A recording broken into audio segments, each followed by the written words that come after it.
बोलती पुस्तके. ज्यांना वाचनाचा नाद त्यांना बोलती पुस्तके घाली साद.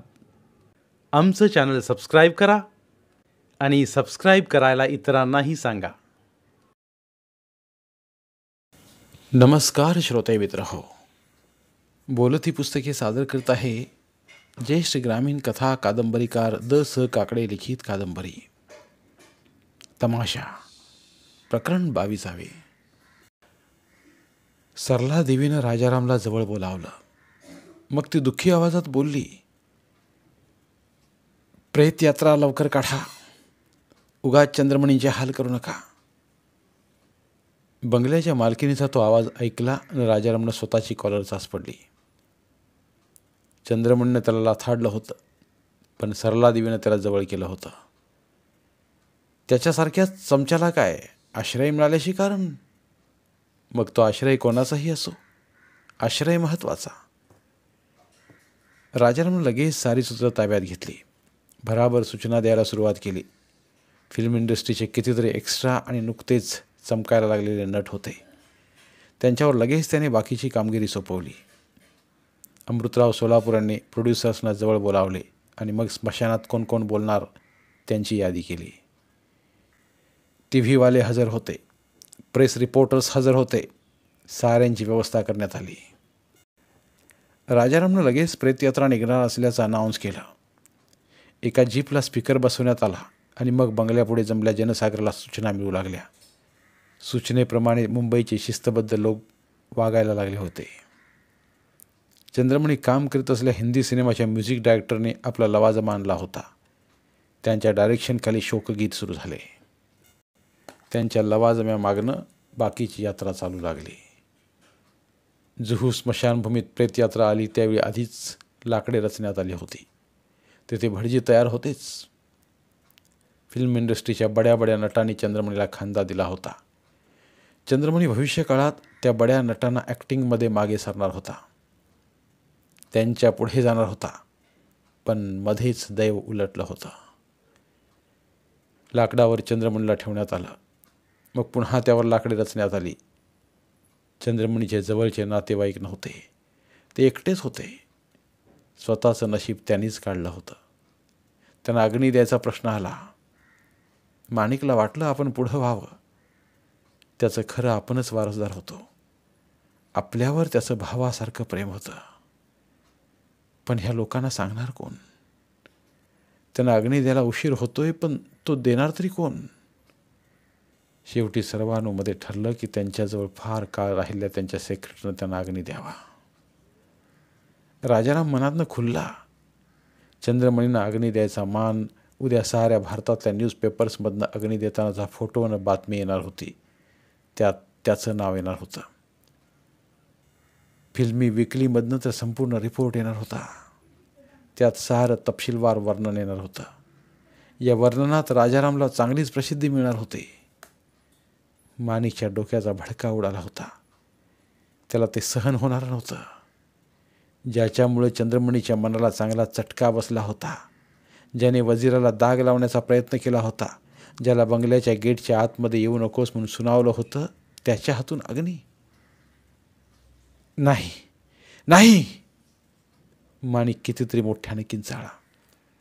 सारे जागच्या जागी अचंबित झाले. कोण हा? कोण हा? राजारामला हाकलून दिलेला आहे. चंद्रमणीच्या आत्म्याला ते आवडणार नाही. राजाराम जागीच थरकापला. हा माणिक आपलं बिंग फोडतो की काय? वजिरा प्रकरण बाहेर काढतो की काय? ह्या येथे या स्मशानात? मग आपलं काय राहील? कोण आपणाला प्रेताला आग लावू देईल? राजारामनं मागे उभ्या असलेल्या एक्स्ट्रा गुंडांना हात केला. ते माणिककडे सरकले. मारो, खेचो सालो को. खबरदार, खबरदार माझ्या अंगाला हात लावला तर. हे साल्या, काय तमाशा लावलायस? एक गुंड पुढे गेला आणि त्यानं माणिकच्या कॉलरला हात घातला. तमाशा कोणी लावलाय? मी? तमाशा तुम्ही या राजारामनं लावलाय. ज्याची लायकी नाही प्रेताला हात लावायची, तो आमच्या चंद्रमणींना अग्नी देतोय. त्यांचा आत्मा काय म्हणेल? हे आत्मावाला बाजो, नहीं तो फाड़ डालूंगा, एकाने फिल्मी डायलॉग फेंकला। सरला देवी, देख लो, कोई देवदास देख पड़ता है, कहाँ का परदेशी आया। सरला देवींची एक सहेली तुलतुलीत शरीर सांभाळत बोलली, हटा दो उसे राजाराम। सरला देवीने गॉगल सांभाळत आवाज दिला। माणिकला मागं खेचलं गेलं। तो प्रतिकार करू लागला तर तो एका बाजूला ओढला गेला। मग 7-8 जणांचं फिल्ममध्ये दे दनादन करणारं टोळकं सभोवतीनं आलं। माणिकच्या पोटात, छातीत, पाठीत गुद्दे लगावले गेले। बोलून चालून ती कसलेली मंडळी। त्यांनी माणिकला पुरा साफ केलं। त्याचं नाक ठेचलं गेलं। रक्ताचा प्रवाह साऱ्या छातीवर ओघळत होता। डोक्यातही कोणीतरी हातातलं जाड काठाचं कडं मारलं। ताड ताड आवाज झाले। डोकं फुटलं गेलं। डोक्यावरनं वाहणाऱ्या गंगेसारखी रक्तगंगा वाहू लागली। इकडे राजारामनं चंद्रमणीच्या प्रेताला आग लावली होती आणि मग चित्ता भडकायला लागली होती। माणिकचा रक्तप्रवाह खूपच वाहू लागला। त्याला ग्लानी आली होती। तो तसाच हातपाय ताणून पडला होता। मग त्याच्याकडे कोणाचं लक्षही गेलं नाही। माणिक कणहत होता, कुथत होता आणि इकडे स्मशानात चंद्रमणीला श्रद्धांजली वाहणारी भाषणं सुरू झाली होती। त्या भाषणात चंद्रमणीच्या सद्गुणांची प्रेझेंटी घेतली जात होती। त्यामुळे काही उपस्थितींच्या डोळ्यात पाणी येत होतं। काही स्थितप्रज्ञासारखे उभे होते। राजारामनं तर चंद्रमणी एक आदर्श पती, आदर्श साहेब कसे होते ते सांगितलं। वजिराला त्यांनी कसं सांभाळलं त्याचं तर त्यानं हृदयद्रावक कथन केलं। त्या कथनात त्याने स्वतःचाही मोठेपणा सांगितला। वजिराची शादी ते लवकरच करून देणार होते अशीही त्याने पुस्ती जोडली होती। त्या पुस्तीत राजारामचा शहाजोगपणा प्रकट होत होता। टीव्हीचा कॅमेरा चांगला फिरल्यावर त्यांची गाडी गेली। टीव्ही गेल्यावर त्या प्रसिद्धी पिसाडांची खऱ्या अर्थानं प्रेतयात्रा संपली होती। त्यांनी मग काढता पाय घ्यायला सुरुवात केली। फिल्मी इंडस्ट्रीचे रिपोर्टर काही प्रोड्युसर्सना गाठत होते। त्यांच्या नव्या पिक्चर्सची अनाऊन्समेंट आहे का म्हणून विचारणा करीत होते। अमृतराव सोलापुरे आपल्या खंडोबावर पिक्चरची तयारी सांगण्यासाठी धडपडत होते। त्यांचं नवं कार्ड बानू, तिचं नाव ते पुढे करायला बघत होते, पण ते सावध होते। आपण बानूचं नाव फोडलं तर बाकीचे प्रोड्युसर तिला गाठतील, आपल्या पिक्चर्ससाठी फोडायला मागतील। त्यापेक्षा न सांगितलेलं बरं। बानूचं नाव सांगितलं तर माणिकरावचं नाव पुढे येण्याची शक्यता होती। त्यात त्याला धोका वाटत होता म्हणून ते नंतर शांत बसले। सर्वांची भाषणं आटोपली होती। फिल्म इंडस्ट्रीच्या बड्या प्रोड्युसर्सचे ड्रायव्हर गाड्या उभ्या करून मागचं दार उघडून आपापल्या साहेबांची वाट पाहत होते। मग एक एक गाडी जाऊ लागली। सुगी संपल्यावर पाखराने निघून जावं तसं झालं। स्मशानभूमीत फक्त चंद्रमणींचं प्रेत जळत होतं आणि दूर एका कोपऱ्यात माणिक पडला होता। सारे निघून गेले ह्याची खात्री पटल्यावर माणिक उठून बसला। त्याने उजव्या हातानं डोकं नाक चाचपलं। नाक जाग्यावर होतं पण त्याची दुर्दशा झाली होती। ते जाम सुजलं होतं। डोक्याची जखम सणसणत होती। पोटात पोटाखाली मारलेले गुद्दे अजूनही डोळ्यांपुढं अंधार निर्माण करीत होते। चंद्रमणी, चंद्रमणी, त्याने चितेकडे पाहून हात जोडत म्हटलं। मग त्याला पुढं बोलता आलं नाही। त्याच्या घशात केवढा तरी हुंदका दाटून आला होता। बानू त्याच्या डोळ्यांपुढं होती, पण ती होती कुठं? बानू व वजिरा बंगल्यात आल्या। दोघी पोरक्यात झाल्या होत्या। चंद्रमणीचा आसरा गेला होता। बानूपेक्षा वजिरावर तर आभाळच कोसळलं होतं। भानू, माणिक कहा है? मला काय माहित? यानी तुम्हें माणिकराज कहाँ है पता नहीं? मी त्याला कुठं पाहू? पर वो तुम्हारा मिस्टर। बानू बोलली नाही। वजिराला तिचं गप्प बसणं खटकलं होतं। राजाराम बंगल्यात आला होता। त्याच्या तोंडात सिगरेट होती। त्याच्या मागे सरला देवी आली होती। तिने अजून डोळ्याला गॉगलची ढापणं काढायला तयार नव्हती। ढापणं आडूनच ती वजिरा आणि बानूकडे पाहत होती. दोघीही तिला जरा वेगळ्या दृष्टीने आवडल्या होत्या. राजाराम, बोला देवीजी. ह्या बंगल्याचं काय करायचं? काय करायचं म्हणजे? तुम्ही सांगाल ते. ह्या बंगल्यात मी राहणार नाही.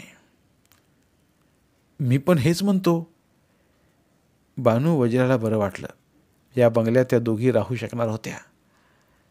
राजाराम, तू सांगितलेली बानू कोणती? ही बघा बानू, कैसी हसीन है. सरला देवीनं डोळ्याचा गॉगल काढून बानूला पाहिलं. बानूचं स्ट्रक्चर तिला खूपच आवडलं. तू बानू काय? हा, तुला चंद्रमणी पिक्चरमध्ये काम द्यायचं ठरलं होतं म्हणे, ते खरं? होय, अमृतराव सोलापूरने ते कबूल केलं होतं चंद्रमणींजवळ. आणि तुझा तो कोण, माणिक की फामिक? होय, माणिक. कुठं आहे तो? मी पण पाहिला नाही त्याला. तुला आवडतो तो? म्हणजे? माझ्याच फायनान्सशिपखाली काम करणाऱ्या पिक्चरमध्ये त्याला एक थोडासा रोल दिला होता, पण त्याचे हात आकाशाला पोचले होते. त्याला वाटायचं आपण फार बडे नट झालो आहोत. तो पिक्चर मी डब्यातच हवा बंद करणार आहे. पण चंद्रमणी म्हणायचे, काय काय त्याने खूप चांगलं काम केले म्हणून. बानू, आता विसरते. त्या माणिकचा अभिनय असाच डब्यातच जाणार. तुला का मात्र देणार आहे मी. वजिरानं बानूकडे पाहिलं. वजिराला सरला देवीचा डाव कळला होता. माणिक आणि बानूची फाटाफूट तिला करायची होती. बानू, ग्रामीण पिक्चर्ससाठी तुला भूमिका मिळवून देईल. तुला मराठी सिनेमात चमकवायचं काम माझं. चंद्रमणी तुझ्याविषयी माझ्याजवळ बोलले होते. वजिरानं नाक उडवलं. त्या दोघा नवरा बायकोंची भेट कधीच झालेली नव्हती. दोघे वेगळेच राहत होते. चंद्रमणी जुहूला राहत होता, तर सरलादेवी बांद्र्याला राहत होती. बांद्र्यालाच त्या तिच्या आवडत्या क्रिकेटरचा फ्लॅट होता. त्या फ्लॅटमध्ये तो राहत होता. सरलादेवीच्या बंगल्यात तो येत होता. ती त्या फ्लॅटवर राहण्यासाठी कधी कधी जात होती. दोघांचे संबंध जगजाहीर होते. पण हाय सोसायटी ते सारं क्षम्य होतं. बानू, तू माझ्याबरोबर बंगल्यावर चाल. तिकडे? होय. इथे काय झालं? ह्या बंगल्यात राजाराम राहणार आहेत. आता ते माझे सेक्रेटरी राहणार आहेत.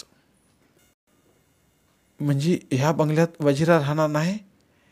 तिला इथंच ठेवीन मी. राजारामचं स्वयंपाक पाणी ती करील. क्या? वजिरा बोलली.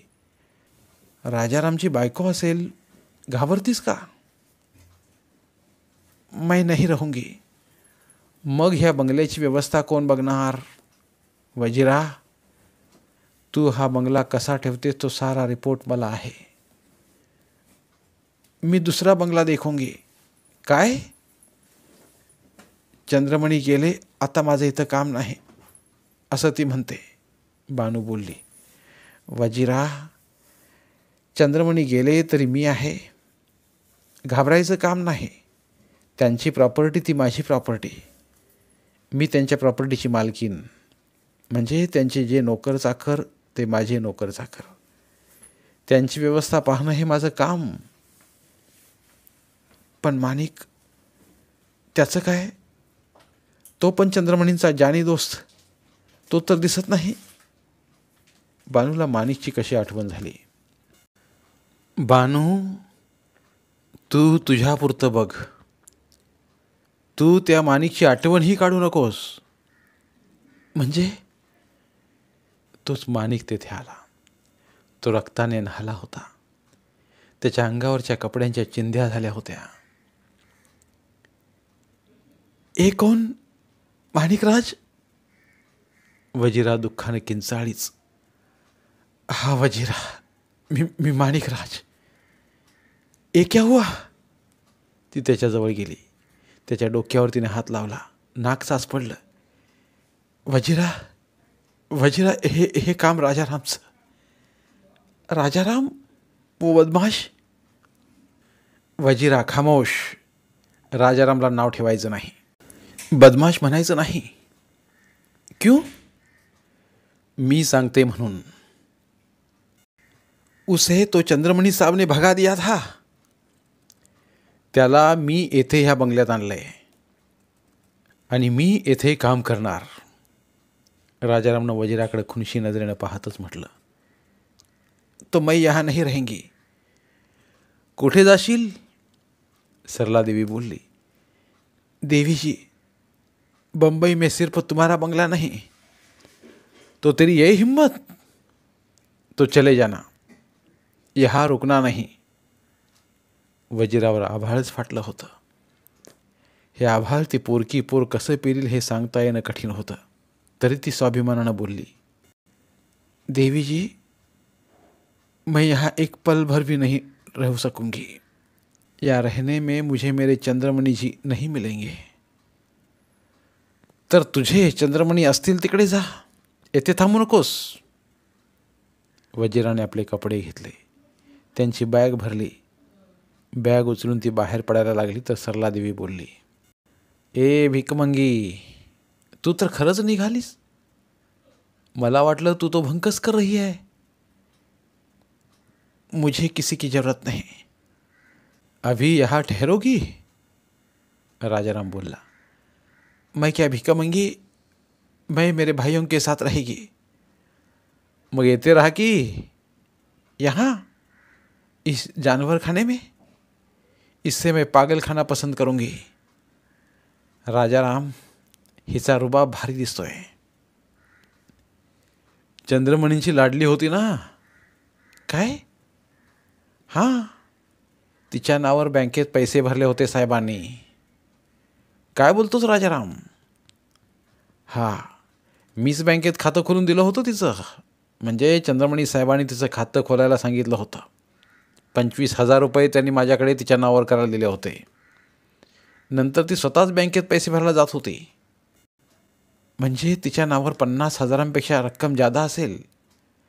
होय, म्हणून तर ही भिकमंगी अमीरापेक्षा रुबाबी बात करते. वजिरा, बंगल्याबाहेर पडायचं नाही. क्यों? मैं बोलती इसलिए. मैं यहाँ नहीं रहूँगी, तुझे रहना पड़ेगा. क्यों? राजाराम, सालीला चांगला धडा शिकव. या सरला देवीला सवाल करते, क्या समझ रही खुद को? खुदा समझ रही क्या? वजिरा गप्प बसली. सरला देवी पुढं आणखी जास्त बोलणं शहाणपणाचं नव्हतं हे तिला कळून आलं. ती गप्पच झाली. भानू, तू माझ्या संगती चालायचं. तुला हवं ते माझ्यामुळं मिळेल. पण माणिकचा विचार सोडून दे. त्याला कसं विसरू देवीजी? काय बघतेस तू? हा, त्यानंच मला मुंबईला आणलं. त्याचा स्वार्थ होता. कसला स्वार्थ? तुझ्याशी लगीन करण्याचा. आमचं लगीन झालंय, बानू बोलली. बानू, त्याचं मन आहे ते चिनकीवर. चिनकीजानं त्याचा संसार नाशिकला आहे. बानूच्या डोळ्यांपुढं स्पष्ट चित्र होतं. पण माझ्यासाठी त्यानं चिनकीला सोडलंय. तो चिनकी सोडू शकत नाही. म्हणजे? चिनकी मुंबईला आली आहे. सध्या ती माझ्याकडेच आहे मुक्कामाला. काय? होय. ती कशाला आली मुंबईला? माणिक ओरडला. बानूला तू घेऊन मुंबईला आलास तेव्हा तिचं पित्त खवळलंय. तिला मी आता चांगलं भडकवलंय. खंडोबाच्या चित्रासाठी ती म्हाळसा बनेल. दोघींना पडद्यावर चमकवायचंय. चिनकी तर एकदम खुश आहे. माणिकच्या अंगाची लाही लाही झाली होती. चिनकी आणि बानू त्याच्या आयुष्यातली ही प्रेमपात्र. त्या दोघींना सरला देवी काढणार म्हणजे त्याचं काळीज काढून घेतल्यागतच होणार होतं. सरला देवीच्या डोळ्यांवर चंद्रमणीचं दुःख दिसत नव्हतं. तिच्या डोळ्यात आसुरी आनंद होता. धन्यवाद. उर्वरित कादंबरी पुढील भागात। धन्यवाद प्रिय श्रोते मित्र हो, आपल्यासाठी एक आवाहन, आमच्या चॅनलच्या प्लेलिस्ट विभागात तुमच्यासाठी शेकडो कादंबऱ्यांचे ऑडिओ बुक्स उपलब्ध आहेत।